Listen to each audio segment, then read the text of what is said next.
What's up, ladies and gentlemen? Welcome to The Good, The Bad and The Stupid. It's Tuesday the 9th of June. Hope you're well. It's a slow news day today, so it doesn't help that I've just recorded this twice already. I forgot to press the record button on a full episode, and then I did it for another 5 or 10 minutes. So that's becoming a bit of a problem for me. Not for you. You still get the same pleasurable experience, because I still try and give it my all. But it's a bit tiring, this end of the camera. Anyway, I'm just playing the fool. I'm sure you don't enjoy it that much. But if you do, make sure you tell your friends and tell them about the videos on YouTube and the mini videos. Share them around. You know, take the mickey out of me. Do what you like, but just tell somebody, and you would then become my free advertising. And that's what your job is. Anyway, let's move on. Prince Andrew's in the papers again because he's not cooperating with the Americans who want to investigate him. A blistering attack on Prince Andrew, apparently, because he's refusing to go there. I'll tell you what, even as an innocent person, I wouldn't want to be investigated by the FBI, because I'd probably come out guilty, because they'd interrogate me that well, they'd tie me up in knots. So as somebody with a lot of skeletons in the closet, I can see why he wouldn't want to go. But unfortunately, it ain't going to go away, and he's hiding under the bed, but chewing on his toenails, waiting for it all to blow over, and he ain't going away. So he's going to have to go eventually. It'd be good if they did one of those video. You know, when they video it. Well, they do, don't they? Video the interview, and then they show it. That would be a bigger car crash than the fucking one that he did the other week or the other month, when he said he went for pizza in Woking 10 years ago on a particular date, on the day he was meant to be offending a young lady. So selective memory, anyway. I bet he gave actually, I was going to say give the pizza company a bit of a boost, but probably give him a fucking bad name, really, because it's the prince came to visit, but on the day that he was meant to be, messing with an underage girl. So that has really put the dampeners on our special of the day. Anyway, let's move on. Pubs and restaurants. Anyway, they've all been shut for recently, haven't they? But pubs and restaurants could be open again from the June the 22nd. That's good news. That's not far. That's just around the corner. So pubs are going to be open, but they can only serve people outside. But that'd be all right as long as there's a beer garden. Otherwise, it's going to be street parties, forced street parties. That's all right. Can't beat a bit of a street party. I think the first day they come open, everyone's going to be pissed. That's going to be fucking. That's like, a given, isn't it? Everyone's going to go out and have a fucking time of their lives on that day. But and the restaurants, I don't know how they're going to do it. The restaurants are going to be all right, because everyone, as long as they move the tables away from each other. Although Indian restaurants are saying that they're going to struggle because, they rely on everybody. For one, everybody coming out of the pubs pissed up going into the Indian restaurants, and then they fucking blow loads of money. But they're packed, aren't they, the Indian restaurants? But that ain't going to happen in social distancing. But everybody takeaways will be alright. People will just take it away, won't they? Everybody loves fucking. I'll still support you. Don't worry about that. It's my fucking number one. That's my number one cuisine. My death row meal was a chicken madras, but I don't eat chicken anymore. But it's a madras with anything else that I can eat that is non-meat. Death row meal. That's cheery, but hopefully I'll never get to eat it. I never want to, be in a position where I'm ordering my death row meal. That's for sure. But it's pretty grim. Have you ever seen them programs where the fucking they got the? It's a death row inmate, and they do actually have, and you watch them get it come and that, and like it's a pretty pleasant meal as well. It's like everything they could think that they would want, and they're enjoying that, thinking, shit, man, I'm never going to fucking do this again. But then that's fucking life on death row, isn't it? Unfortunately, that's a position I'll never find myself in. You're fucking nuts if you ever get yourself there. Apart from in America, well, it's all in America, but there's a lot of people who've been deemed innocent at the fucking right last minute, isn't it? So that is like, that's the worst thing about it. When people might have been innocent when they've gone and like ended up fucking going past the death row meal. Well, some people have had the death row meal and then got that stay of execution right at the fucking, when that has got to be a roller coaster. But at least you had the meal, and then you ended up not having to go into the electric chair. That's a Brucey bonus. You got the meal for fuck all. Big slap up dinner. Anyway, speaking of America, there's been a treasure hunt in Wyoming, in the what is it, the desert, isn't it, the Wild West? A cowboy looking guy.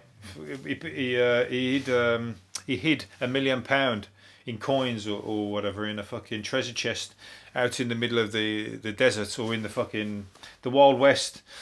And there was a map with a poem, and everybody had to go and find it and everything. So it was like a treasure hunt, and people dedicated their lives searching for it. And it was a map that he put in his book, so it helped sell his book, obviously, which was good.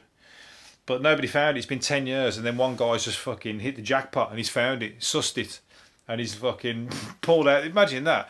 That's got to be one of the best feelings in the world. He's fucking, you know. I'll get that feeling when I fucking find my car keys or my van keys, when I've been searching for fucking ages, or when I've been searching for something that my brain has tricked me, that I don't know where it is, and I can't remember where I last put it. And you have to keep sitting down and going, right, hang on a minute, it's or a bank card, something. When you really, really, really fucking need it, it goes missing, and then you have to fucking hunt. And it's you know, it's almost like finding a fucking £1 million. The one time when I found my car keys when I was going to a festival. Put it this way, I ended up turning up to the festival 5 hours late than everybody else. I ended up hitting. I couldn't find my keys. It took me all fucking day. When I eventually found them, I hit all the traffic. It took me forever to get there. I was 5 hours late, but it was a 3-day festival. And if I didn't find them keys, which I would never have fucking, if I hadn't like set it up, wrote it down, and like worked out where I was last, and worked out where I'd been, it was driving me mad. I had to come back from the festival to find my house completely upside down. It looked like somebody burgled the place, but it was me. So I need to get one of them whistles, you know, them when you whistle for your keys. I need to get one of them. But anyway, that guy, I know the feeling the guy's had when he found him. Well, £1 million, a totally different feeling, of course, but he must have fucking done that, you know, the cowboy skip, when you banging your heels together, your spurs and everything, skipping, banging, left and right. I tell you what, I just hope there wasn't, well, he hasn't, I was going to say, any gunslingers hanging around. Want to take your £1 million off you, but fair play to him, good on him. I bet his life's complete now, or he just wants to go on another one now. Somebody else needs to set one up, and when I find out about it, I'm going to go and I'll do a diary on this podcast. I won't really. It'd be good. I'd love to go gold. What's it called? Gold digging in America. You know, like the panhandling and all that. It'd be good to do that for a few days. See if you can find anything. That looks like a load of fun, and it also looks like really fucking hard work, because you're right out in the blistering hot sun, where the snakes are, where the scorpions are, and where you know, the one wrong fucking move. You know, you see all these people who trip over and a boulder lands on them, and all of a sudden they've got to fucking saw their own leg off. That's what I'll end up doing. I'll be out there having a good time, and all of a sudden I've had to hack my leg off, crawl back to get help, and that'll be my 2-week trip to America ruined. I have to come back with one leg, and then I won't have had insurance because I forgot to get travel insurance. So then it'll be like them American bills. America, they fucking sting you, don't they? They'll be like about £100,000, I imagine, for saving you from the desert and taking you to hospital, air ambulance to hospital, stopping the blood. Don't put you a new leg on because you haven't got no insurance, so you haven't got the you're not going to be able to pay. So just that, what they've done, be about 100 grand. No way you're going to afford that. Next thing you know, you're homeless, you're living on the streets in Skid Row. Life's fucking, you know, you're on the crack, and can't get any better than that, can it? You've lived the fucking American dream right there. No, but that's how quickly things can turn, though. That's how things go down the pan. You've got to fucking keep things in check. Anyway, this is a cheery episode. I'm in a rush to be somewhere. My mind's elsewhere. I'm riffing. Anyway, let's. Speaking of somebody who had £1 million as well, this is. a negative story as well again, but she claimed £1 million in benefits, and then she got caught because she said, what'd she say? They always fuck it up. Any of these benefit scroungers, they always fucking fuck it up eventually. She grossly exaggerated her disability, and she's been jailed for 3 years and 8 months. But she claimed she was totally blind. I mean, fucking, if you're screwing over the benefit system, you can't say something like I'm totally blind. Otherwise, you've got to go around acting like you're totally blind forever, or at least until you stop claiming, until you get your eyesight back. Otherwise, they're going to come and fucking find out, ain't they? Your neighbours ain't going to be on board with it. Anyway, totally blind, wheelchair bound. Anyway, but the surveillance found her driving, going for a walk, and reading a newspaper. That's damning. Reading the newspaper when you're totally blind, you've been caught out right there, and collecting their grandchildren from school. So but they let her fucking get up to £1 million. You could have just done that in the first fucking week and sussed that out. Fucking, you know.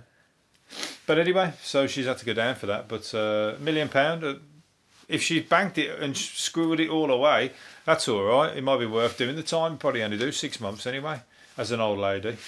Probably been in a nice cushy place, and you think, I've got fucking £1 million to come out to, so, you know, do your worst. You know, I don't think the prisons in England is going to be as worse as some you find in some other countries anyway. Anyway, let's move on.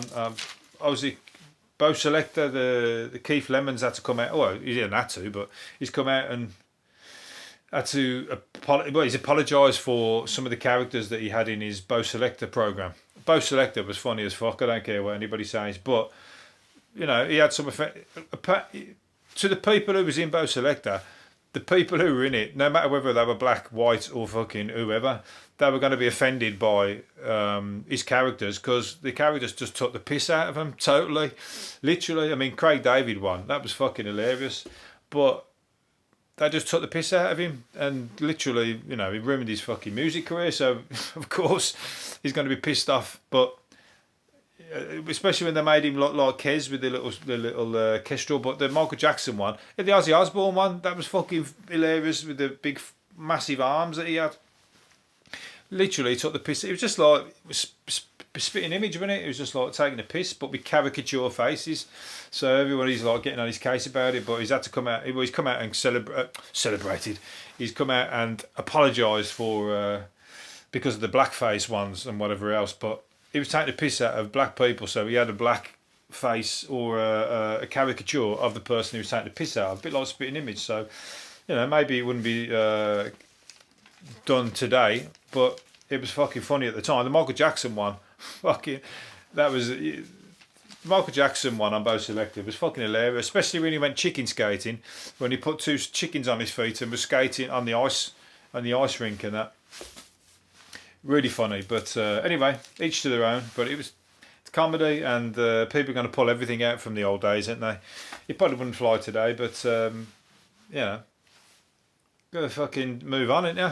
And do what's right for today. But people fucking snowflakes are getting fucking do comedies in peril all over the place. You know, you have to tread on fucking eggshells. You only got to look at some of the fucking comedy that's out there at the moment, and it's fucking crap. So that's my opinion. I'm not saying I'm comedy. I'm not saying I'm fucking funny at all, but I am to some people, and I am to me. So that's my opinion. I tell you what, to be a comedian, you got to think you're funny. Otherwise, what the fucking hell's the point? You got to be. Imagine like if you was a comedian that didn't think you were funny, didn't think yourself was funny. You're fucking barking up the wrong tree, aren't you? Right off the bat. Anyway, blokes are softies. Blokes are a bunch of softies and love listening to tearjerkers as much as women. 2/3 admit having weepy ballads on a streaming playlist. What? I've read that without really paying attention to what I said. Let's start that one again. Blokes are a bunch of softies and love listening to tearjerkers as much as women. Well, I like. I tell you what, they do get you though. I like listening to them, but as much as women. Well, that's just. I thought we're all equal now. Anyway, let's get on that one. Let's be snowflakes about that. Men are as equal as women when it comes to listening to tearjerkers. Yes, you're right. we do have a soft spot, or we do have a soft art. But yeah, they get you, especially when it's on a film, when the music starts getting like when they put the right song to a bit of a awkward moment on a film.